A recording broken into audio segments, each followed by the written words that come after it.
5 वाजता आपण बघतोय एबीपी माझा आणि आज रक्षाबंधनाचा उत्साह सगळीकडे बघायला मिळतो। रक्षाबंधनाच्या आपल्या सगळ्यांना शुभेच्छा आणि सुरुवातीला दिवसभरातल्या सगळ्या महत्त्वाच्या घडामोडींचा सविस्तर आढावा वेगवान स्वरूपात घेणार आहोत। बघूया।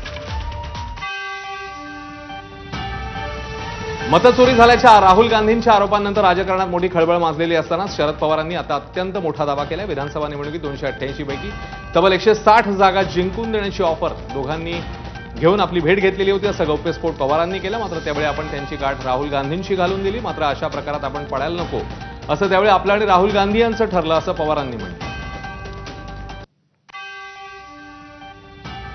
विधानसभेच्या निवडणुका जाहीर झाल्या त्याच्या आधी दिल्लीमध्ये मला काही लोक भेटायला आणि त्यांनी मला सांगितलं की महाराष्ट्रामध्ये 288 विधानसभेच्या जागा आहेत आणि जवळला 160 जागा निवडून येण्याची गॅरंटी दिली। तर मतचोरीबाबत राहुल गांधींच्या आरोपांवर निवडणूक आयोगाने उत्तर द्यावं असं आवाहन शरद पवारांनी केलेलं आहे। भाजपने नाही तर निवडणूक आयोगाने उत्तर द्यायला हवं असंही ते म्हणाले। राहुल गांधींच्या आरोपांवर सखोल चौकशी व्हायला हवी, दूध का दूध पाणी का पाणी झालंच पाहिजे असंही ते म्हणाले। त्याची सखोल चौकशी ही झाली पाहिजे, दूध का दूध पाणी का पाणी हे झालं पाहिजे हा आमचा आग्रह। आमची माहिती चुकीची असेल हे देशाला सांगितलं पाहिजे आणि आम्ही सांगितलं पाहिजे की आमची माहिती चुकीची, तर नसेल तर सत्य होतं हे यायला पाहिजे। तर शरद पवारांच्या दाव्यावर मुख्यमंत्र्यांनी सवाल उपस्थित केलेत। राहुल गांधींच्या भेटीचा परिणाम आहे का असा सवाल मुख्यमंत्री फडणवीसांनी विचारलाय। तर राहुल गांधी रोज कपोलकल्पित कहाण्या सांगतात तशीच अवस्था पवारांची झाली आहे का असाही सवाल फडणवीसांनी केला। इतक्या दिवसानंतर पवार साहेबांना राहुल गांधींना भेटल्यावरच ह्याची आठवण का आली?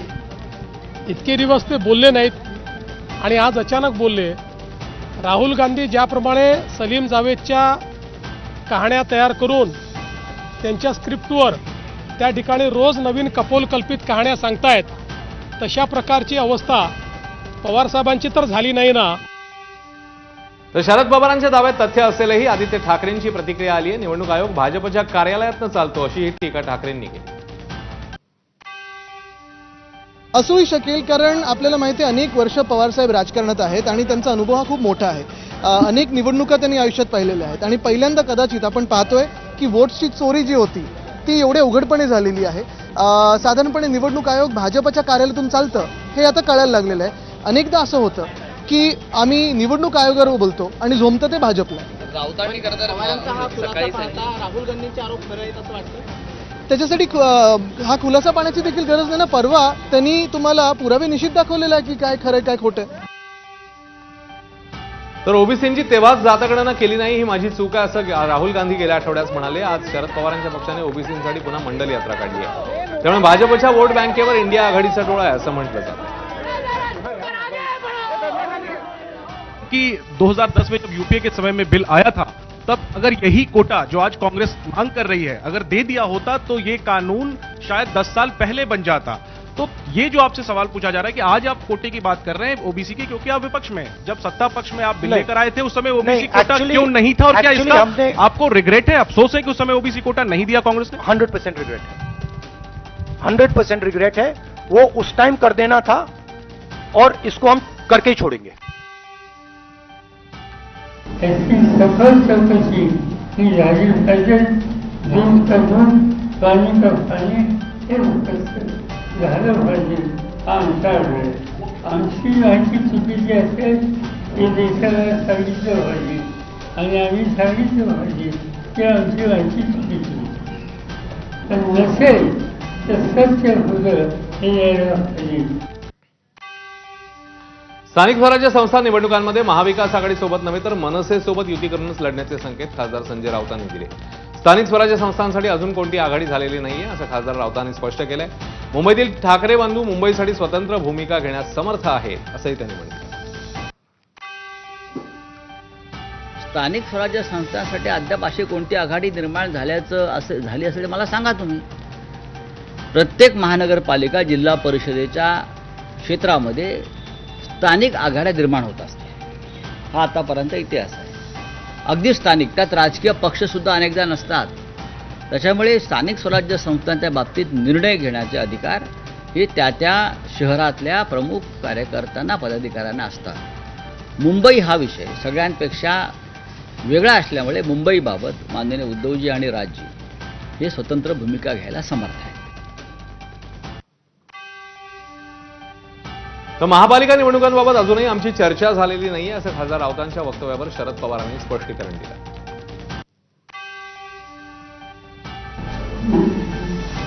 नगरपालिका, जिल्हा परिषद, महानगरपालिका यांच्या निवडणुकीची आम्ही लोकांनी बसून अद्याप चर्चा केलेली नाही.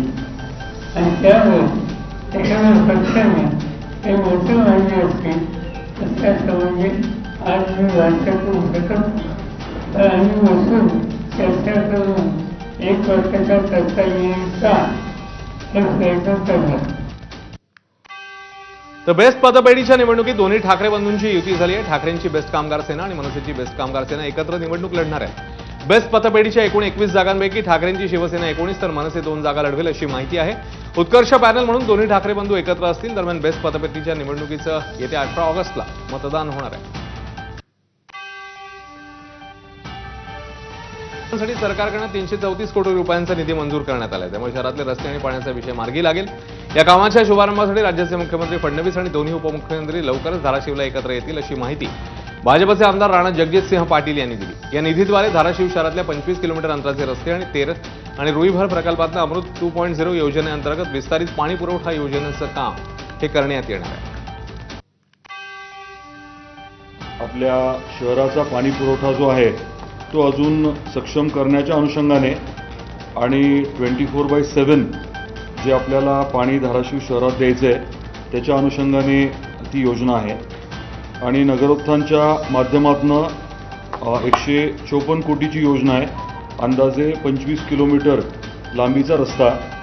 तर या दोन्ही योजनांच्या कामाच्या भूमिपूजनाच्या अनुषंगाने आपण आदरणीय मुख्यमंत्री महोदय आणि दोन्ही उपमुख्यमंत्री महोदयांना विनंती केली होती वेळ देण्याबाबत.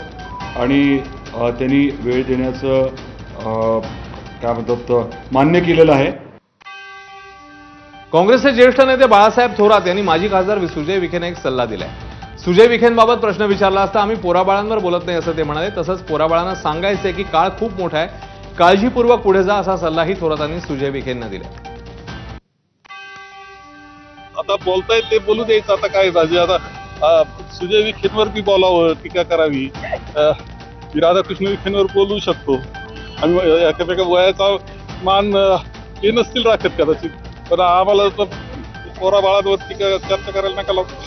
काय सल्ला द्याल साहेब? पोरा बाळांना सांगायचं काळ खूप आहे मोठा, काळजीपूर्वक जा. रक्षाबंधनाच्या मुहूर्तावर लाडक्या बहिणींच्या खात्यात नुकताच जुलै महिन्याचा हप्ता जमा झाला. पण आता राज्यभरातील तब्बल 26 लाख महिलांची घरोघरी जाऊन चौकशी होणार आहे.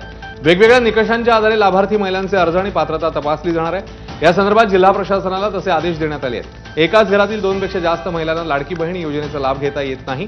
मात्र 2 पेक्षा जास्त आणि 21 ते 65 वर्ष वयोगटात न बसणाऱ्या तब्बल 26 लाख महिलांनी योजनेचा लाभ घेतल्याचं समोर आलेलं आहे. या महिलांची यादी महिला आणि बालकल्याण विभागाने आता तयार केली.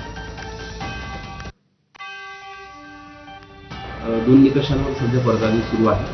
त्यामध्ये एका घरातील 2 पेक्षा जास्त महिलांनी जर अर्ज केलेले असतील तर त्याची पडताळणी सुरू आहे. आणि 21 ते 65 वर्ष वयोगटातल्याच महिला यामध्ये पात्र ठरतात. या वयोगटाच्या बाहेरच्या जर महिला असतील तर त्यांना सुद्धा यामध्ये अपात्र करावं लागेल. तर या दोन्ही बाबींची पडताळणी सध्या जिल्हाभरात अंगणवाडी सेविकांच्या माध्यमातून सुरू आहे. 2 निकष दिलेले आहे, 2 प्रकारचे हे दिले आहे. एक म्हणजे वयोगट सांगितले आहे, 21 ते 65 मधली कोणती महिला जास्त आहे का, किंवा 21च्या आतमध्ये आहे का, काही बोगस कागदपत्र देऊन भरले आहे का, अशा प्रकारची तपासणी करा. त्यांचा निर्गम उतारा पहा, TC पहा, अशा प्रकारच्या कागदाची तपासणी करा. आणि 3 जर महिला असेल तर त्याच्यातल्या 2 पात्र ठरवा आणि 1 अपात्र ठरवा, अशा प्रकारचं सांगितलेलं आहे. टॅक्सधारक, वाहनधारक 4 व्हीलर आहे का त्याची तपासणी करा. 4 व्हीलरचा काही नंबर वगैरे असं घरात जाऊन म्हणजे घरोघरी जाऊन चौकशी करा, असे आदेश दिलेले आहे. दरम्यान एकनाथ शिंदेंचा रडीचा डाव आहे असा घणाघात आमदार आदित्य ठाकरेंनी एकनाथ शिंदेंवर केलाय. वरळीतील कार्यक्रमात सिद्धेश शिंदेंनी धक्काबुक्की केल्याचा आरोप होत असल्यानंतर आदित्य ठाकरे यांनी टीका केली. काल मध्ये आमचे सगळे पोलीस होते, तर या खोट्या तक्रारी आणि रडगाणं हे एकनाथ मिंदेंनी बंद करावं. एकनाथ मिंदेंनी हे सगळं बंद करावं. रडगाणं आहे हा रडीचा डाव चालतो. आणि तुम्ही पण पाहिलं असेल 4 कॅमेरे अँगल होते तिथे. आम्ही शांत करत होतो, तुम्ही सगळेच होतं तिथे. मध्ये पूर्ण पोलिसांची भिंत होती. पण एवढी भीती असेल तर यायचंच काम. काही झालं नव्हतं, त्यांच्याकडून धक्काबुक्की वगैरे होत होती. तर मी एवढंच बघत होतो की आपले सगळे कार्यकर्ते नीट आहेत ना, सोबत आहेत ना, तेवढंच. आणि कोणाला काही होणार नाही. वरळीतील महिला शाखा प्रमुखांनी युवासेना कार्यकारिणी सदस्याविरोधात तक्रार केली आहे. त्यांच्या तक्रारीनंतर युवासेना कार्यकारिणी सदस्य सिद्धेश शिंदेंविरोधात गुन्हा दाखल झालाय. वरळीतल्या कार्यक्रमात सिद्धेश शिंदेंनी धक्काबुक्की केल्याचा आरोप संबंधित महिलेने केला. आज कोळीवाड्यात प्रोग्राम होता. आम्ही सगळे पदाधिकारी तिथे गेलेलो. शिंदे साहेब येणार होते आणि येताना खूप छान झाला प्रोग्राम. म्हणजे साहेबांसोबत आम्ही वरती गेलो. ज्यावेळी आम्ही खाली येत होतो त्यावेळी त्या लोकांनी पहिला घोषणाबाजी चालू केल्या, गद्दार गद्दार म्हणून. आणि डायरेक्टली त्या लोकांनी एवढं आक्रमण केलं आमच्यावर आणि तेव्हा आमच्यावर मारहाण केली. म्हणजे माझ्या पाठीवर पहिलं कोणीतरी मारलं. मी टर्न झाली कारण की मी साहेबांच्या सोबतच होती बाजूला. आणि मी जेव्हा टर्न झाली ना तेव्हा सिद्धेश शिंदेने ना जोरात मला पंच मारला. तो पंच मारल्यामध्ये मला काही सुचलंच नाही. सिद्धेश शिंदे होते हे तुम्हाला कसं कळलं? म्हणजे मी त्यांना ओळखते, बघितलंय मी त्यांना. तो विषय व्यक्ती आणि माझा नाहीये, पण एवढ्या सर्व पोलिसांच्या समक्ष असताना पण अशातली गुन्हा नोंदवण्याचा किंबहुना FIR आम्ही करू अशी सांगण्याची हिंमत होते. यातूनच हे स्पष्ट होते की हे राजकारण ह्याच्यामध्ये घडवण्याचा प्रयत्न चाललेला आहे. काल दोन्ही नेते आले, दोन्हींनी पोलिसांनी चांगल्या रीतीने दोघांना बंदोबस्त देण्याचं काम केलं आणि अशा उत्सवामध्ये असा गाळबोट लावण्याचा प्रयत्न जर विरोधी पक्षातल्या काही लोक जर करत असतील तर मला असं वाटतं हे दुर्दैवी आहे आणि निवळ बदनामी करण्याचा प्रयत्न आणि सूड उगवण्याचा प्रयत्न आहे असं मला स्पष्ट म्हणायचं आहे. पुण्यामधल्या खेवलकर प्रकरणी राज्य महिला आयोगाने पोलीस महासंचालकांना पत्र दिले. मानवी तस्करीच्या अनुषंगाने या प्रकरणाची विशेष तपास पथकाकडून चौकशी व्हावी अशी मागणी महिला आयोगाने केली. प्रांजल खेवलकरांच्या मोबाईलमध्ये अश्लील व्हिडिओ आणि फोटो आढळले होते, त्यामुळे मानवी तस्करीचा प्रकार असल्याचं महिला आयोगाच्या अध्यक्षा रुपाली चाकणकरांनी म्हटलं. या प्रकरणाची सखोल चौकशी करून संबंधित महिलांचं मूळ गाव, वय, वैद्यकीय अहवाल आणि ओळखपत्रांची खातरजमा व्हायला हवी अशी मागणी त्यांनी केली आहे. तर फसवणूक करून किंवा दबाव टाकून महिलांना पार्टीसाठी बोलवण्यात आलं का याचीही चौकशी व्हायला हवी अशीही मागणी महिला आयोगाने पत्रामधनं केली. बाबा सिद्दीकी हत्या प्रकरणातील संशयित आरोपीला नेपाळमधनं अटक झाली आहे. संशयित आरोपी सलीम शेख उर्फ सलीम पिस्टल याला नेपाळमधनं अटक झाली आहे. सलीम पिस्टल हा भारतातील सर्वात मोठा हत्यार तस्कर करणारा म्हणून ओळखला जातो. जम्मू काश्मीरमध्ये शिवसेनेकडून भारतीय जवानांसाठी महारक्तदान शिबिराचं आयोजन करण्यात आलं. या शिबिरासाठी सांगलीत तब्बल 1000 पैलवान श्रीनगरमध्ये दाखल झाले. हे सर्व पैलवान भारतीय जवानांसाठी उद्या रक्तदान करणार आहेत. या शिबिरासाठी उपमुख्यमंत्री एकनाथ शिंदे, चंद्रहार पाटील, उदय सामंत उपस्थित राहणार आहेत. या रक्तदान शिबिराच्या पार्श्वभूमीवर श्रीनगरमध्ये ठिकठिकाणी बॅनरबाजी पाहायला मिळते. बहीण भावाच्या अतूट नात्याचा सण म्हणजे रक्षाबंधन. बहीण भावाचं नातं अधिक दृढ करणाऱ्या रक्षाबंधन सणाचा देशभरात उत्साह पाहायला मिळतोय. पंतप्रधान मोदींनी देशवासियांना रक्षाबंधनाच्या शुभेच्छा दिल्या. धनंजय मुंडेंना महिला बालकल्याण मंत्री अदिती तटकरे यांनी राखी बांधली. तटकरे यांच्या मुंबईतल्या निवासस्थानी रक्षाबंधन साजरं झालं. धनंजय मुंडे हे प्रत्येक वर्षी राखी पौर्णिमेला अदिती तटकरे यांच्याकडून राखी बांधून घेतात.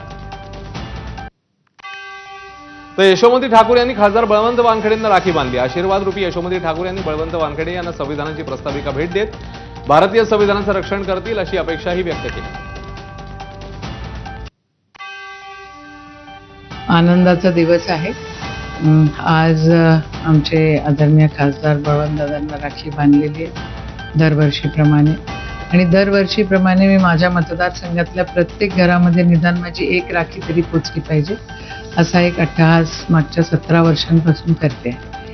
आमदार असो नसो काय फरक पडत नाही, पण ते भावनिक नातं आहे सगळ्यांसोबत आणि ते राहील आयुष्यभर. नाशिकच्या वडनेर परिसरात बिबट्याच्या हल्ल्यामध्ये 3 वर्षीय चिमुकल्याचा मृत्यू झाला. त्यामुळे परिसरात खळबळ उडाली होती. वन विभाग, पोलीस घटनास्थळी दाखल झाले. या परिसरात गेल्या अनेक दिवसांपासून बिबट्याची दहशत आहे. बिबट्याला जेरबंद करण्याची मागणी करूनही वन विभाग दुर्लक्ष करत असल्याचा आरोप नागरिकांनी केलाय. आज रक्षाबंधन सण देशात साजरा होत असतानाच दुसरीकडे नाशिकमध्ये बिबट्याच्या हल्ल्यात मृत्यू झालेल्या लाडक्या भावाला शेवटची राखी बांधून ओवाळून बहिणीने त्याला अखेरचा निरोप दिला. हा क्षण पाहताना अनेकांच्या अश्रूंचा बांध फुटलाय. काही जण स्तब्ध झाले. भावांना काय व्यक्त कराव्या, कुणाशी काय बोलावं हे उपस्थितांना समजत नव्हतं. नाशिकच्या वडनेर गावाजवळील शेतात राहणाऱ्या किरण भगत यांच्या 3 वर्षाच्या आयुषला बिबट्याने घराजवळून उचलून उसाच्या शेतात नेऊन ठार मारलं. चिमुकल्यावर आज अंत्यसंस्कार झाले. मात्र त्याआधी श्रेयाने बाळाच्या हातावर राखी बांधली, भावाचे लाड केले. त्याला अखेरचं ओवाळत या बाळाला निरोप देण्यात आला. मी तिथं 7:30 ते 7:45च्या दरम्यान गेलो. ते माझे नातेवाईक लागतात आणि ती मुलगी पळत आली की दादा गेला, दादा गेला, दादा कुठे गेला. मग तिला म्हणलं रडू नको, आपण बघूया. खूप वेळेस बघितल्यानंतर ती पुन्हा आली आणि म्हणे की तो बोलला होता की तू मला सकाळी राखी बांधशील का, तू मला राखी बांध, मी तुला गिफ्ट देईल. आणि ती रडत होती आणि ती रात्रभर रडत होती. म्हणून सकाळी त्याची शेवटची इच्छा म्हणून आपण त्याला बहिणीला वळायला लावलं आणि राखी बांधायला लावली. बातमीसोबत एक छोटासा ब्रेक, लगेच परत येतोय. पाहत राहा ABC.